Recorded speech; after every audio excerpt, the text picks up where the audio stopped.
today I want to show you what I eat in a day when I'm carb cycling. And carb cycling is just simply a way of eating where I eat higher carbs on some days and lower carbs on other days. Now, you know that I lost 70 pounds in 9 months following the 75 hard challenge. And I really cleaned up the way that I ate. I started to count macros. I cut out processed sugar from my diet. I was incorporating whole unprocessed foods, and then I started to run and strength train. I lost 70 pounds in 9 months, and then after losing the weight, I had a tummy tuck, and then I started training for a marathon, and during the course of that marathon training, I lost an additional 16 pounds. So my weight loss journey has been approximately 90 pounds. And what I found when I was marathon training was that I couldn't simply just eat a high protein diet. I needed some carbs as well. Now, when I was actively trying to lose weight, I was really focused on a high protein diet. And that meant for me, keeping my carbs under about 100 grams per day.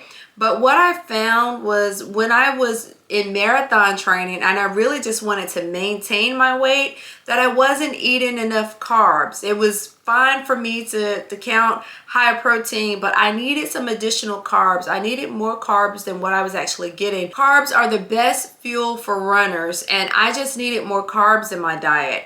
And so what I started doing was incorporating more carbs into my diet on those days I had to run. And then on those days where I didn't have to run, I ate fewer carbs. And so this process is called carb cycling. And I would do this, I was running 4 to 5 times a week. So about 4 days a week, I would eat higher carbs, and then 3 days a week, I would eat lower carbs. And I would really focus in on consuming a good amount of protein. And even with incorporating additional carbs into my diet on those days that I ran, I still, over the course of the 18-week training, managed to lose an additional 16 pounds. I wasn't even trying to lose weight, but I lost the additional 16 pounds. So I'm going to show you a sample of what I ate in a day on those training days when I ate more carbs because I needed that as fuel for those runs. All right, so the first thing we're going to start with is a Premier Protein Shake. Now, I tend to start off my day with the protein shake simply because I do like to front load my protein, which means I like to get in as much protein as I possibly can in the morning. And so I typically do that by starting off with some sort of protein shake.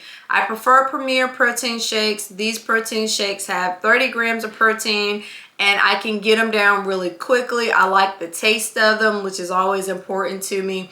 And so I started my day with a Premier Protein Shake. So a couple of hours after I had the protein shake, I actually ended up having a traditional breakfast.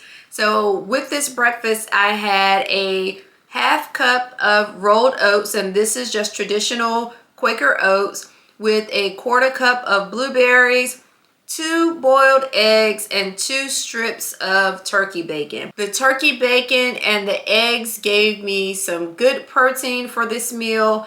And then, of course, the oatmeal and the blueberries gave me some good, clean carbs that I would need as fuel for my run.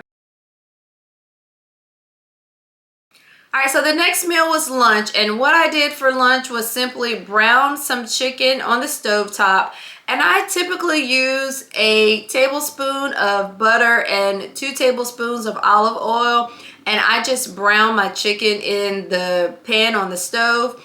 I had 6 ounces of chicken, and I weighed that after it's cooked. I had 1 cup of steamed broccoli, and I had 3/4 cups of brown rice. So of course the chicken and the broccoli gave me some great protein for this meal, and then the brown rice will boost my carbs for this meal because, again, I'm trying to get in a few more carbs in the day because I need them to fuel my run. So for my mid-afternoon snack, I had 1 banana and I had 2 tablespoons of peanut butter. Peanut butter for the protein and the banana for the carb. And then finally for dinner, I had 6 ounces of brown chicken.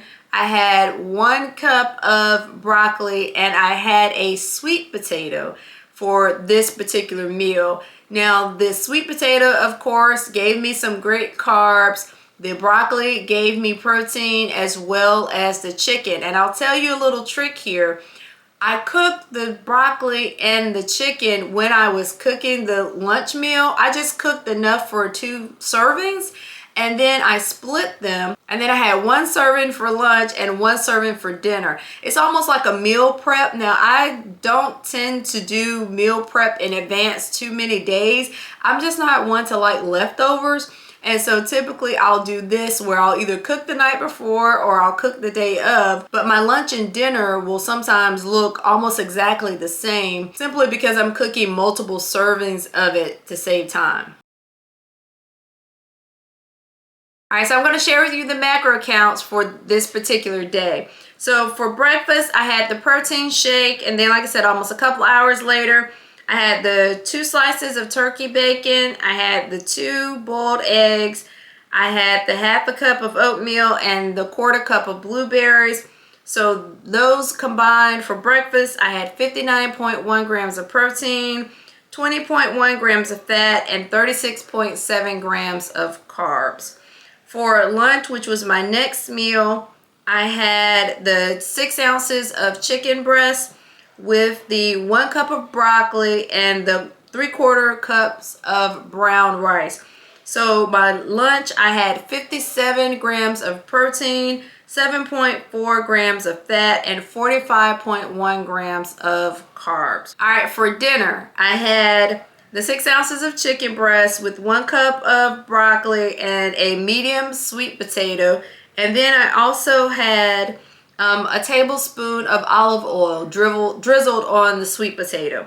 And so for dinner, I had 55.3 grams protein, 10.9 grams of fat, and 31.6 grams of carbs. And then for my mid-afternoon snack, which is what I had between lunch and dinner, I had the 2 tablespoons of peanut butter and the 1 medium banana. It came out to 9.3 grams of protein, 16.4 grams of fat, and 34 grams of carbs.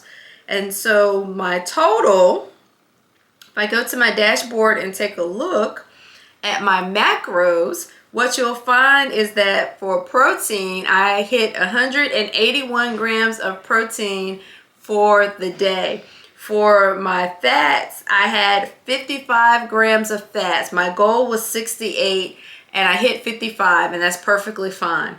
For my carbs, my goal was 152 grams, and I hit 147 grams. And again, on my non-running days, I like to stick to less than 100 grams of carbs. And so because this was a running day and I was focusing on eating more carbs, my carb count, or my carb goal for the day, was 152 grams, and I got pretty close to that. If you go back and take a look at my calories, you'll see that I'm actually over my calories by 87. My goal for calories was 1,740, and I ended up with 1,827 calories for the day. So I was about 87 calories over. But as you guys know, I don't count calories. I only count the macros. And being 87 calories over for the day is nothing when I'm going to go out for, an hour and a half on a training run, and I'm going to burn 900 calories. Now, one of the things that I like about MyFitnessPal is that it does allow you to adjust your macro goals on different days of the week. And so this worked very well with me carb cycling during marathon training, because I could set my training days for higher carb counts, and then I could set my non-training days for lower carb counts. And so this worked really well. I didn't have to fool around with changing the goals all the time. I just set my running days in the app so they would reflect the higher goals, and then for the days that I wasn't running, I would set them at the lower goal. What you can do to find out what your macro goal should be is go to the TDEE calculator, and that is at tdeecalculator.net. Put in your information, click submit, And then you want to find the tab that says cutting. If you're trying to lose weight, you find the tab that says cutting, and it will give you 3 options: one for low carb, one for moderate carbs, and one for high carbs. So what I would do is on my running days, I would use the goals for high carbs. And then on my non-running days, I would use the goals for moderate carbs. So that's exactly how I did it. All right, so there you have it. That's what I ate in a day when I was carb cycling during marathon training. If this video has been helpful to you, take a moment and give it a thumbs up. And if you haven't joined the community yet, take a moment and hit the subscribe button. I'd love to have you here as part of our community. Take care, and I'll see you in the next video.